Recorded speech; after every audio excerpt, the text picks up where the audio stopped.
মই সৰুৰ পৰা অলপ চলপ গানটো ভাল পাওঁ মানে মই একচুৱেলি।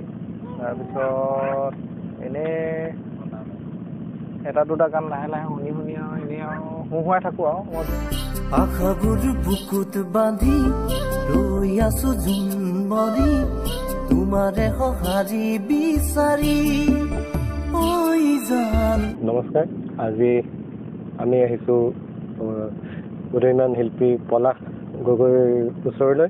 তুমি গান গোৱাও আৰু লগতে গীত ৰচনাও কৰা। এই শব্দবোৰ তোমাৰ মনলৈ কেনেকৈ আহে বা তুমি এই সৃষ্টিৰ প্ৰেৰণা ক'ত পোৱা? এইটো প্ৰেৰণা বুলি ক'বলৈ মানে এইটো সৃষ্টিটো মানে এইটো নিজে নিজে হয় আৰু ধৰি লওক অকণমান ধৰি লওক ওলাই গ'লোঁ অলপ মনটো ফূৰ্তি লাগিলে গৈ আছোঁ এতিয়া ধৰি লওক ক'ৰবালৈ ঠিক তেনেকৈও মনত মানে মোৰ গানৰ ধাৰণাটো আহে মানে লাহেকৈ। এতিয়া লাহে লাহে মানে ক'ৰবালৈ গৈ আছোঁ, এতিয়া বাইকখনতে গৈ আছোঁ বা গাড়ী এখনতে গৈ আছোঁ, সেই তেতিয়াও মানে লাহেকৈ বতাহ যাক যেতিয়া লাগে আৰু গাত তেতিয়া মানে লাহেকৈ গানলৈ চিন্তা আহে মানে মোৰ আহি যায় আৰু তাৰপিছত সেইটো মনত থৈ পেলাই লাহেকৈ আহি পেলাই বুকখনত লিখোঁ আৰু তাৰমানে নিজৰ মানে স্বতঃস্ফূৰ্তভাৱে আহে গান।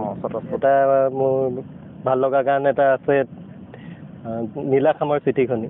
সেই গানটো অলপ গুণগুণাই দিলে ভাল পাম। অকণমান গুণগুণাই দিছোঁ।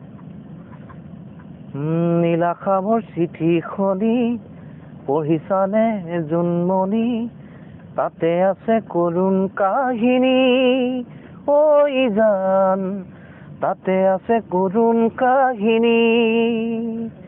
কেনেকৈ খুলি কওঁ মোৰে মনৰ কাহিনী, ভয়ো লাগে জানানে কওঁ খুলি কেনেকৈ, তাকে ভাবি ৰাতি ৰাতি নাহে জানা টোপনি, ঘনাই চাওঁ তোমাৰ চিঠিখনি ঐ জান, ঘনাই চাওঁ তোমাৰ চিঠিখনি। লগত মোক সংযোগ কৰিছিলে তৰালি গগৈ আৰু জিন্তু গগৈ বুলি আছিলে। এতিয়া তাই বাৰু নামৰূপ হৈছিলে।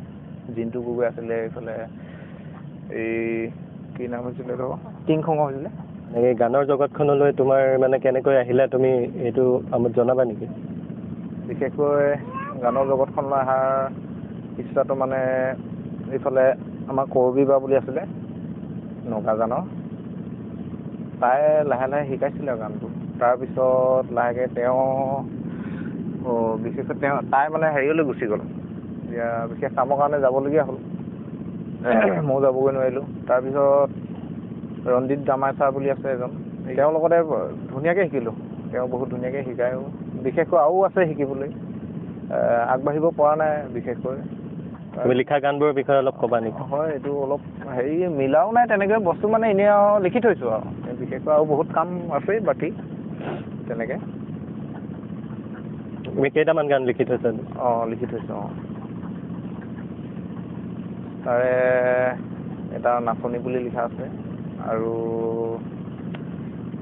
এতিয়া আকৌ নতুন আৰু এটা লিখি থৈছোঁ, এই বেছি দিন হোৱা নাই বাৰু, ফাগুনৰ পছুৱাই বুলি। তাৰপিছত আৰু এটা আছে তেনেকৈ থুলমূলকৈ লিখা আছিলে। এনেই সুৰো তুমিয়ে কৰা নে? সুৰো নিজে আৰু সৃষ্টি কৰোঁ। এনেই গুণগুণাই দিব পাৰিবা নেকি ফাগুনৰ পছুৱাই গানটো? ফাগুনৰ পছুৱাই গানটো নিশ্চয় বাৰু অকণমান গুণগুণাই দিছোঁ। ফাগুনৰ পছুৱাই ঐ মাজনী, পলাশকে জোকাব তুমি জান নহ'লে ঐ মাজনী, মোক কোনে মৰম কৰিব। তেনেকুৱা। এতিয়া তোমাৰ মানে জীৱনৰ যি মানে বাস্তৱ জীৱনৰ তোমাৰ যিখিনি মানে সংগ্ৰাম, সেইখিনিৰ বিষয়ে অলপ ক'বা নেকি? মানে এই তুমি যে লাগি আছা, কিবা মানে বাধা বা বিঘিনিৰ সন্মুখীন হৈছা নেকি? বিশেষকৈ আমাৰ মানুহবিলাকনো বাধা বিঘিনি বহুতে হয় অৱশ্যে। এতিয়া আমাৰ টকা পইচাৰ প্ৰব্লেম। এতিয়া গান এটা কৰোঁ বুলি ক'লে বিশেষকৈ পইচা লাগে, আৰ্থিক হিচাপে আৰু অকণমান দুৰ্বলতা, সেইটো কাৰণে অলপ আৰ্থিকৰ অকণমান প্ৰব্লেম হয়। তোমাৰ এই প্ৰথম গানটো তুমি ৰেকৰ্ডিং কৰিছিলা, সেইটো কেনেকৈ কৰিছিলা বা কেনেকুৱা কষ্ট হৈছিলে বা কেনেকৈ কষ্ট তুমি হৈছিলে অলপ মানে আমাৰ হেৰি কি বুলি কয় আমাৰ তৰালি বাইদেউ বুলি মাতো তাইও অকণমান সহযোগ কৰিলে মোৰ ফালৰ পৰা অলপ তেনেকৈ আৰু হেৰি কৰি পেলাই বস্তুটো মানে অলপ হেৰি তেনেকৈ আৰু বস্তুটো হ'লগৈ আৰু আমি ইয়াত পলাশৰ লগত কথা পাতিলোঁ আমাৰ